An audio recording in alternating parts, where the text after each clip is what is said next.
আয়নায় চেহারাটা দেখবেন।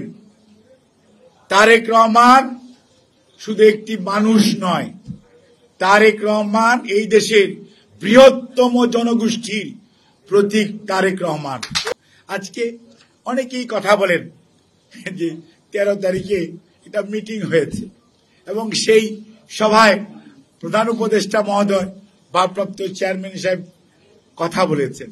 আচ্ছা বলেন তো, আপনারা প্রত্যেক দিন যমুনাতে যান, যমুনার থেকে বের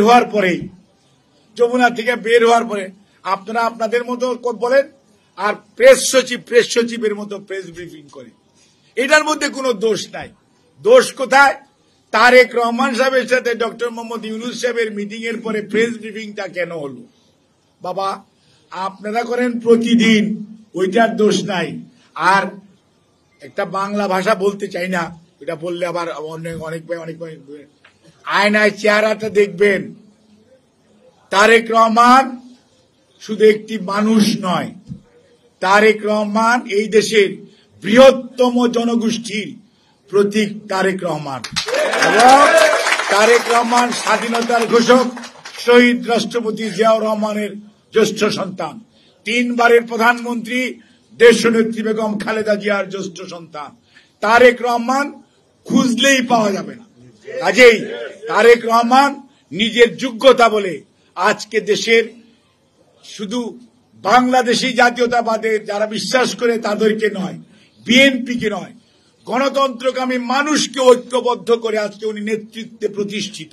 কাজে তারেক রহমানকে নিয়ে আপনারা নিজেদের সাথে তুলনা করবেন, মানুষ হাসে, বুঝতে পারছেন, এবং আড়ালে আঁচলের তলায় মুখ লুকায়। কথা বলেন, আপনাদেরটা বলেন, কোনো সমস্যা নাই। তারেক রহমানের সাথে ডক্টর মোহাম্মদ ইউনূস কথা বলবেন কি বলবেন না, আপনারা বিব্রত, জাতি বিব্রত। আরে ভাই, জাতির হোলসেলারে কি আপনারা নিয়েছেন? হ্যাঁ, জাতিকে 18 কোটি মানুষের দায়িত্ব কে নিয়েছে? কোন নির্বাচন হয়েছে? নির্বাচিত 300 প্রতিনিধি আছে যে দে আর দি রিপ্রেজেন্টেটিভ অব দি জাতি। আপনারা কথা বলেন, আপনারা বলেন আপনাদের দল বিব্রত হয়েছে, সেটা বলতে পারেন, কিন্তু মনে রাখবেন সব সময় জাতিকে নিয়ে টান দিবেন না। জাতিকে নিয়ে টান দিতে হলে তাহলে কিন্তু হিসাব কিতাব ভিন্ন হতে পারে। কারণ বাংলাদেশের বৃহত্তম গণতান্ত্রিক রাজনৈতিক দলের নাম বাংলাদেশ জাতীয়তাবাদী দল।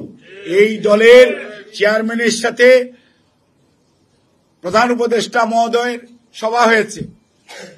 সভা হওয়ার আগের আর পরের অবস্থা দেখেন। এই দেশের মধ্যে অনেক ধরনের বিশৃঙ্খলা কমে গেছে, শান্তি শৃঙ্খলা মানুষের মধ্যে আশা জেগেছে যে একটা নির্বাচন হওয়ার সম্ভাবনা আছে, যেটি অনেকভাবে প্রলম্বিত করতে চায়। আমরা স্পষ্ট ভাষায় বলে দিতে চাই, নির্বাচন এর ব্যাপারে যত আমাদের নেতা বলেছিলেন ডিসেম্বরে, তার পরবর্তীতে শুনলাম ফেব্রুয়ারিতে। কাজেই আমাদের বক্তব্য হচ্ছে দ্রুততম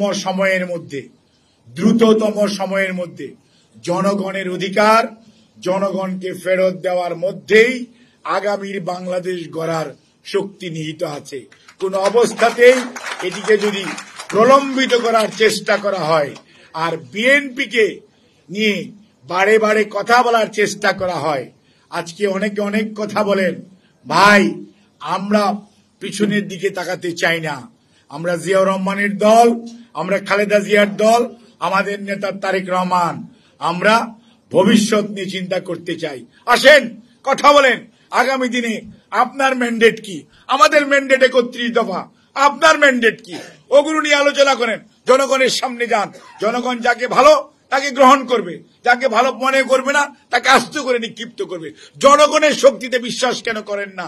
কেন নিজেরা মনে করেন আপনারা কয়েকজন লোক যা বলবেন সেটি বাস্তবায়ন হতে হবে? জনগণকে তার ক্ষমতা প্রয়োগ করার সুযোগ দেন। 31 দফা বিএনপি দিয়েছে, আপনারা আপনাদের দফা দেন। জনগণের পাশে যান, জনগণের কাছে যান। জনগণ যাকে গ্রহণ করবে, যাকে দায়িত্ব দিবে, ইনশাআল্লাহ আগামীর বাংলাদেশ তারাই নেতৃত্ব দিবে, তারাই গড়ে তুলবে।